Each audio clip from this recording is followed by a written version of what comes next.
各位师兄师姐，大家午安。午安。感恩哦，因为刚刚有听到主持人有介绍，事实上我是从北京过来参加这个见习的培训。我是因为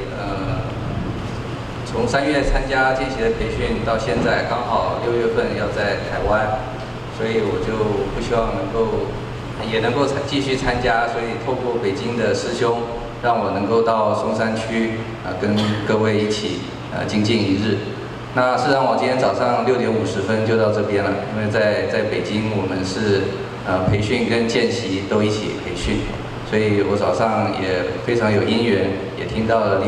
另外2位那个曹主任跟美丽师姐的分享。那下午也听到了那个陈医师，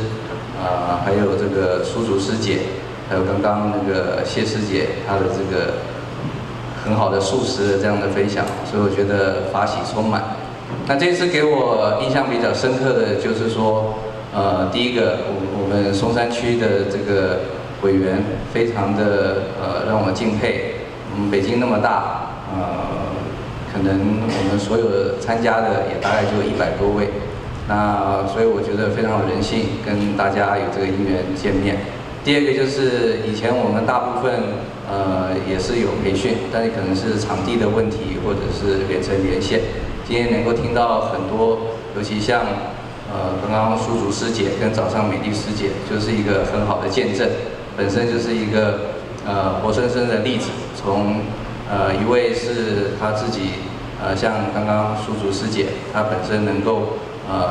走出她自己的这样的一个伤痛，然后投身在这个医疗志工，也给我们很好的这些案例分享，而且我觉得这是我今天吸收到很多的。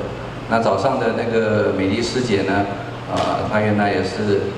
非常叱咤的这个9国英雄，但是一旦她决定走进我们这个慈济的道路，她这样子牺牲奉献，然后会自己的到全省的这个慈济的医院里面默默照顾这些安宁的病人，让我感觉到说这个慈济的道路上，有他们这样的以身作则，让我觉得以后我要跟他们再更多的学习。到了北京，我还有很多要继续奉献的地方。那我跟慈济结缘呢，事实上我10多年前还在台湾工作的时候，我就接触过慈济，也参加过一些活动。那后来因为工作的关系都在国外，然后在大陆，我大概是在2009年的时候参加了那个北京那边的发放，然后今年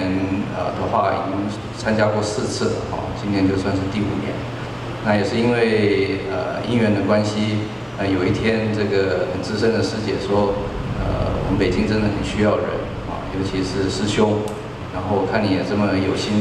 每年都来参加这些大的活动，希望你也能够来参加我们的培训。那我觉得因缘也到了，所以我就从去年的会议志工到今年的见习，然后我非常的感恩。事实上，我跟松山区有一些因缘，因为我小时候住在永吉路30巷，所以我也没有想到再帮我安排，最后是到松山区来培训，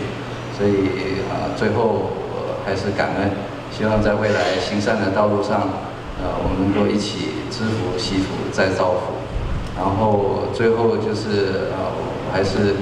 感谢大家共勉这个金丝语就是有心就有福，有愿就有力。让我们一起来为这个为佛教为众生，大家来贡献我们的心力，感恩。好，感恩佛师兄。